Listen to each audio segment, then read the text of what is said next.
こんにちは、メイです。建築アイデアをいろいろ考えてきたので紹介していきます。チャンネル登録とグッドボタンがまだの方はぜひお願いいたします。2つ目は光る花壇。カフェとかテーブルのサイドに置いてもおしゃれに。2つ目が間接照明。見せない照明で垢抜けますね。3つ目外観に潜ませる建物のライティング。夜になると結構綺麗なんですよね。4つ目が疑似テレビと、5つ目がテレビ台下の間接照明。6つ目は小上がり。日本だとリビングの一角によく畳が敷かれている形でありますね。最後は理論上雨が入る屋根付きの温室。雨確認した時は雨が入っていたので多分いけるはず。隅に作業スペースも完備。では作り方編へ。1つ目の光る花壇から。一番低い壁の準備。床材1つ分ぐらいの幅のところに立てていきます。いらない柵は削って、もう1つ伸ばします。花壇っぽくするにはペンキが大切。おすすめは石ですね。ペンキを両側へしていきます。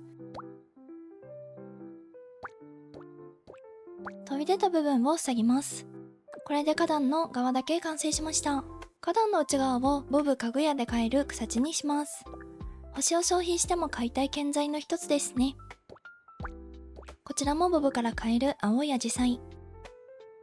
可愛すぎて無理ってくらい好きですね。花壇が完成したので次はライトアップしてもしなくてもいいけどあったら可愛い。寄せ木のテーブルランプを忍ばせます。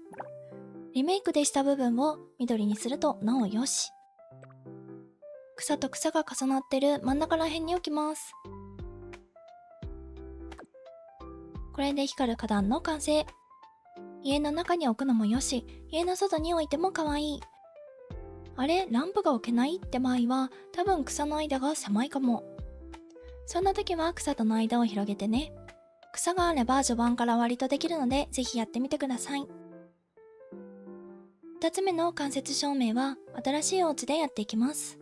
レベルが上がると開放されるモダンハウスですね。間接照明は天井を二重にする必要があるのでちょっとだけ難易度が高いですが、慣れてしまえばすぐできます。屋根が作業中いらないので収納。間接照明をつけたいところの床材も収納します。この屋根にまたもや寄せ木のテーブルランプを置いていきます。なぜ蛍光灯じゃないかといったら材料費が高いからですね。間接照明多用しようと思ったらモグラを何日追いかけ回してって思うと寄せ木のテーブルランプがコスパ最高です。テーブルランプの分だけ建物も大きくなります。一番低い壁を周りにぐるっとつけていきます。最初にペンキして色付けをした後に伸ばしていく方式が一番楽ですね。屋根をつけるので床材をまた貼り直していきます。このアイデアはベータ版の時に思いついてずっと使い続けていますね。こんな感じで天井から光が差し込むようになりました。蛍光灯の方が光は強いですが、材料費の面でテーブルランプです。3つ目、建物上の間接照明はこちらもテーブルランプ。一定の高さからしか見えないのでむき出しです。先ほどの間接照明の逆バージョンって感じです。モダンハウスの入り口部分で作っていきます。まずは床材をつけていきます。ペイントも忘れずに。1マスでもいいのですが、今回は2マスバージョンで作ります。低い壁で囲っていきます。囲ったら床材を入り口手前側へ配置。へこんでる部分にテーブルランプを置きます。こんな感じになりました。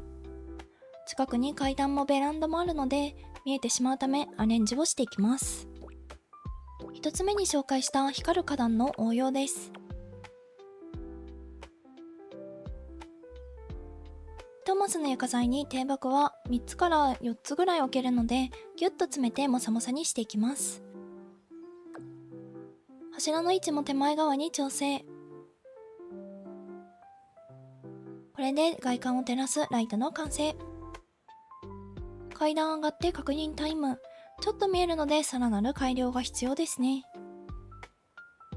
家の中からだとさらに見えるので手前に家具でも置いて隠しておきます。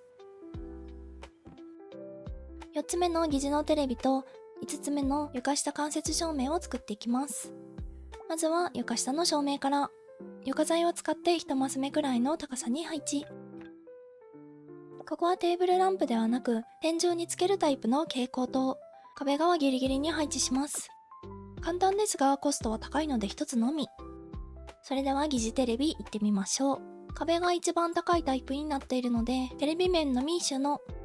やりにくいので反対側から作っていきます。次は真ん中サイズの壁を選択。ここが重要ですね。真ん中サイズの壁を4枚設置。空いているところは低い壁で、こんな感じで真ん中を選択できるようになったのでペイントをしていきます。周りと色を合わせます。この時境目のあまり分かりにくいものだと馴染みます。疑似テレビ部分はなるべくツヤっとした壁を選びます。今回だとコンクリートですね。こっちの壁でもいいかもしれません。壁に色つけるだけなので簡単ですね。テレビっぽくするためにいろいろと飾り付けをしていきます。壁を塗っただけなので周りの飾り付けは結構重要ですね。間接照明が見えるところは家具を手前に置いて少し目隠し。設計図モードなので家具が無限です。実際に持っているのは一つだけですね。体験モードでも写真を撮ったりソファーに座れたりしたら楽しすぎて設計図から出てこれなくなりそうです。床材迷いに迷って結局濃いめのグレーに。こんな感じでできました。家具が近くにあるとちょっとテレビっぽく見えますね。6つ目小上がり。これは簡単ですね。簡単に説明すると低い壁を好きな大きさに作って床材を上に貼るだけ。今回は小上がりですが一段高い勉強スペースやベッドを置くスペースとかでもいいですね。出窓をつけるとちょっと部屋が大きく見えます。ということで小上がりの完成。その後間接照明の位置をテレビ側へ移動させました。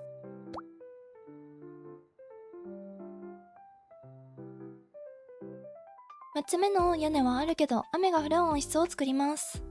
全部収納へ。自分が持っている畑の数に合わせて壁を作ります。縦は床材6マス分、横は何マスでも OK。後で修正しながら気がついたので、この動画の大きさは少し違います。テラス窓を壁全体へ。この窓はお好みに合わせて変えてくださいね。1箇所入る場所を決めて窓を削除し、新しくドアの追加。プランターを並べていきます。植物が植えてあったりすると動かせないので注意ですね。直してきました。縦6マス分の大きさになりました。床材を手前と奥に1マス分ずつつけていきます。屋根を作るために必須です。屋根は金属製長い階段を使います。屋根にしたい色に変えます。洋風の家なので水色。内側に向けて階段を設置。これを横に並べていくだけですね。反対側も同じように。これで雨が降り込む屋根付きの温室の完成。こんな感じでちゃんと空も見えます。さらに便利になるようにちょっとだけ飾り付け。収穫した野菜果物をその場で調理できるように。